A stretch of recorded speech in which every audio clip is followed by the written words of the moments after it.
And I hope you get to have somebody over to your garden very soon. Somebody else who's been shielding is Mike Dix from Hove. How are you feeling today, Mike? I'm fairly nervous about society, Alison. Yeah.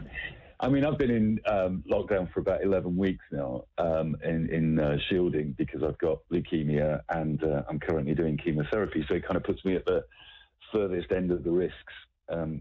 Although oddly, I feel better than I've ever felt because the chemotherapy is working. So it's slightly conflicting from that point of view. But today, I've actually been quite angry about this over the weekend. I don't think we're being treated very well here, and I do have a feeling that the government is actually doing this for votes and distraction rather than for science. Because all of it, you just had Gemma on from Blood Cancer UK, and this was a surprise to them. Looking at Twitter this morning, it's a surprise to the Director of Primary Care for the NHS. She didn't know this was going to happen. Last Monday, Boris Johnson announces that we can all go out for barbecues and go to car dealerships, and then says that those of us that are shielding will still have to shield. Last Friday, Eustace, the minister, said that the shielders will still have to shield. And then suddenly, Saturday, no press conference, no statistics and no science to explain to us that suddenly we can all go out. And we can go out on the day that kids are going back to school, that 6 people are going to start having barbecues, that the beaches have been packed all weekend and it's another sunny day. Where am I supposed to go for my 1 hour's walk? Who am I supposed to meet up with?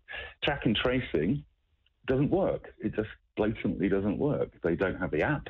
They don't have the people, there's people reporting that they were recruited to do this job and they've not had any guidance on how to do it. So I can't trust that even my friends are safe to meet up with. And yet we're supposed to just walk outside now for an hour. Suddenly, the 11 weeks of locking ourselves in our flats in Brighton is pointless.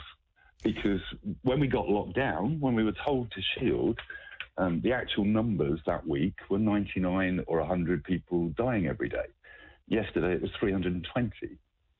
Exactly what's changed? What's the science behind this? I get the R number. I get the infection rate, but when you send 6 people out to go and have parties, when you fill the beaches with people who, because Dominic Cummings is allowed to go travelling, feel that they can do anything now, then surely the risk goes up. Immediately it goes up. I hear your concern. I'm sure the government would say, that we've achieved those 5 tests, and that is why the advice, the guidance has now changed. But have they achieved those tests? Because they haven't. They have the capacity to do 200,000 tests a day, but they're not doing 200,000 tests a day. There is science behind this, and I don't want to. I've got to be honest with you. During this period, I had to do blood tests, and initially the advice that I was given was that I should go to my GP surgery, which was closed and not doing blood tests. Then I was told I should go to Hove Polyclinic, and that's 1.5 miles away that I'd have to walk. 2 weeks into lockdown, that didn't make any sense. And in fact, I was quite nervous about that. I had to then arrange to get a nurse to come and visit my flat to take my blood just so that I could get tablets.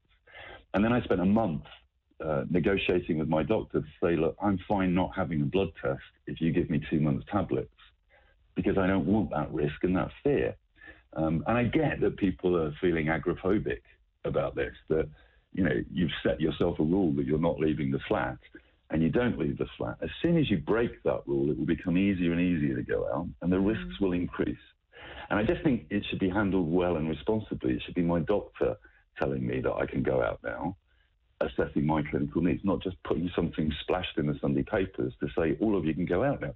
Because then when you listen to their advice, the advice of the medical professionals afterwards, they say, no, we don't mean all of you.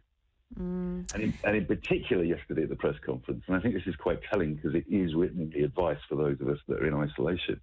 The advice is you may choose to ignore these guidelines because you may choose that the quality of your life, i.e., if you have a terminal illness, that you may decide that it's better to go out and see people instead of isolating yourself. And that's really what they're suggesting here, is that you can go out, assess the risks yourself, but you are taking a massive risk by going out of the flat.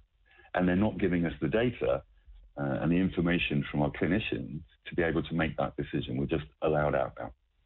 Mike, thanks so much for joining us. Mike Dix from Hove. I hear what he's saying.